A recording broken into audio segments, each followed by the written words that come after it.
अस्सलाम अलैकुम नाजरीन, आप देख रहे हैं स्कोप ट्रेंड्स होराइजन्स। एक ऐसे दूर का तसव्वुर कीजिए जब चीचक, स्मॉलपॉक्स और खसरा, मीजल्स जैसी बीमारियां किसी बस्ती में नमूदार होती तो पूरी की पूरी बस्ती मौत की आगोश में चली जाती थी। लोग इसे किसी बदरू का साया, देवताओं का गजब समझते थे। डॉक्टर बेबस थे क्योंकि वो ये जान ही नहीं पाते थे कि मरीज को असल में कौन सी बीमारी है, और गलत इलाज मौत की रफ्तार को मजीद तेज कर देता था। फिर ताखन इंसानी में एक ऐसा जीनियस पैदा हुआ जिसने दुनिया को बताया कि ये कोई जादू नहीं बल्कि दो अलग अलग बीमारियां हैं जिनका इलाज भी अलग है। इस अजीम अलमर्तबत मुसलमान साइंसदान का नाम था अबू बकर मोहम्मद बिन ज़िक्रिया उल राज़ी, जिन्हें मगरिब की दुनिया उराजीस के नाम से जानती है और तारीख उन्हें तब्न आज़म का लक़ब देती है। उन्होंने तिब की दुनिया में वो इनकलाबात बर्पा किए जिनका एहसान आज की जदीद मेडिकल साइंस कभी नहीं उतार सकती। आइए जानते हैं इस अजीम मुस्लिम दिमाग की सच्ची दास्तान।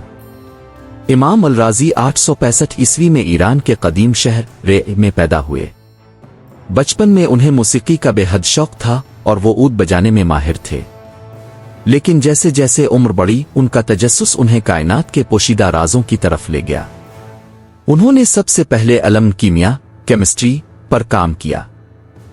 अब जानते हैं कि अस्पतालों और जख्मों को साफ करने के लिए इस्तेमाल होने वाला अल्कोहल और अल्कोहल का देसी मुतबादिल सबसे पहले अल राज़ी ने ही दरियाफ्त किया था। उन्होंने सल्फ्यूरिक एसिड भी ईजाद किया। केमिकल्स के मुसलसल तजर्बात और भट्टी के धुएं की वजह से उनकी आंखें खराब होने लगे, जिसके बाद उन्होंने 40 साल की उम्र में तिब मेडिसिन सीखने का फैसला किया, और यही वो फैसला था जिसने इंसानियत की तकदीर बदल दी। जब अब्बासी खलीफा ने बगदाद में एक अजीम अलशान हस्पताल बनाने का इरादा किया तो उन्होंने अल राज़ी को हस्पताल की जगह मुंतखब करने का काम सौंपा। अल राज़ी ने इसके लिए एक ऐसा हैरान कुन साइंसी तरीका अपनाया जो आज के दौर के साइंसदानों को भी दंग कर देता है। उन्होंने बगदाद के मुख्तलिफ हिस्सों में लकड़ी के डंडों पर ताज़ा गोश्त के टुकड़े लटका दिए। वो रोजाना उन टुकड़ों का मुआयना करते थे। चंद दिनों बाद उन्होंने देखा कि एक खास इलाके का गोश्त बाकी तमाम इलाकों के मुकाबले में सबसे देर से खराब हुआ और वहां सड़ांत सबसे कम थी। अल राज़ी ने खलीफा से कहा, जहां गोश्त सबसे देर से खराब हुआ वहां की हुआ सबसे पाकीज़ा और जरासीम से पाक है, अस्पताल यहीं बनना चाहिए।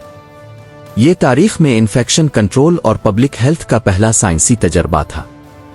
अल राज़ी की सबसे बड़ी और लाफानी खिदमत उनकी लिखी हुई किताब अल-जदुरी वाले हिस्बा, ट्रीटिज ऑन स्मॉलपॉक्स एंड मीजल्स है। ये इंसानी तारीख की पहली किताब थी जिसमें चीचक और खसरा के दरमियान फ़र्क को क्लिनिकल बुनियादों पर वाज़े किया गया था। अल राज़ी से पहले लोग दोनों को एक ही बीमारी समझते थे। अल राज़ी ने मरीजों के पास बैठकर रात भर उनकी नब्ज़, बुखार की शिद्दत और जिस्म पर निकलने वाले दानों की बनावट का मुशाहिदा किया। उन्होंने लिखा, खसरा का बुखार चीचक के मुकाबले में ज्यादा शदीद होता है, लेकिन चीचक के दाने गहरे होते हैं और वो जल्द पर गहरे जख्म छोड़ जाते हैं, जबकि खसरा के दाने छोटे और लाल रंग के होते हैं जो जिल्द की सतह पर ही रहते हैं। इस किताब का जब लातीनी ज़बान में तर्जमा हुआ तो ये यूरोप में तिब की बुनियाद बनी। अल राज़ी सिर्फ एक थियोरिस्ट नहीं थे, वो दुनिया के पहले पायलट पोजीशन होल्डर डॉक्टर थे। उन्होंने एक और शाहकार किताब लिखी जिसका नाम है किताबुल हावी, the comprehensive book on medicine. ये किताब 23 जिल्दों पर मुश्तमिल है और ये इस वक्त की दुनिया का सबसे बड़ा तिब्बी इंसाइक्लोपीडिया था। इस किताब में अल राज़ी ने यूनानी, हिंदी और अरबी तिब का निचोड़ जमा किया और साथ ही अपने तजर्बात लिखे। वो पहले डॉक्टर थे जिन्होंने सर्जरी के बाद जख्मों को सीने के लिए भीड़ की आंतों का धागा कैटगट इस्तेमाल किया, एक ऐसा तरीका जो आज भी जदीद सर्जरी में अंदरूनी टाँके लगाने के लिए इस्तेमाल होता है, क्योंकि ये धागा जिस्म के अंदर खुद ब खुद जज्ब हो जाता है। 925 ईस्वी में इल्म का ये अजीम समंदर हमेशा के लिए खामोश हो गया, लेकिन अल राज़ी ने जो चिराग जलाया था इसकी रोशनी आज भी मेडिकल साइंस के रास्तों को मुनव्वर कर रही है। पेरिस यूनिवर्सिटी के हाल में आज भी अल राज़ी की तस्वीर बो अली सीना के साथ लगी हुई है, जो मगरिब की तरफ से उनके एतराफ़ अज़मत का सबूत है। नाजरीन, अल राज़ी की जिंदगी हमें सिखाती है कि इंसानियत की खिदमत ही सबसे बड़ी इबादत है। जब दुनिया बीमारियों को जादू टोना समझती थी, तब एक मुसलमान ने साइंसी मुशाहिदे से लाखों इंसानों की जानें बचाईं। یا آپ کو لگتا ہے کہ مسلمانوں کو اپنا کھویا ہوا سائنسی مقام واپس پانے کے لیے دوبارہ الرازی جیسی تحقیق کی ضرورت ہے؟ کمنٹس میں اپنی رائے ضرور دیں۔ اگر آپ کو یہ ویڈیو پسند آئی تو اسے لائک کریں اور اسلامی تاریخ کے گمنام ہیروز کی داستانیں دیکھنے کے لیے اسکوپ ٹرینڈز ہورائزنز کو سبسکرائب کریں۔ اللہ حافظ۔